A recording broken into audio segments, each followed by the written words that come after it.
WOOF stock. Is this the right time to buy? I'm going to answer everything around that in this short 1-minute video, so watch till the end. Looking at Petco Health and Wellness company stock, one of the best names of the day, another 8% down. I'm not gonna straight up come here and just start, you know, saying crap about WOOF. It's that, yeah, technically it's still a demand zone and started to pick up.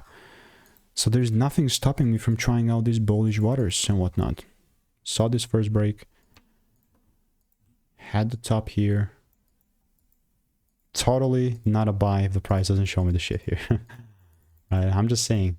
So I will continue to keep you updated. This is just going to be like a little waiting sign for me. And if you want to make more money trading in a simple and lean way, click the first link in the description. That's free sauce. Other than that, I'll keep waiting. And I'm curious, I have previous receipts with WOOF, which seems like I don't. It's fair. Goodbye and enjoy.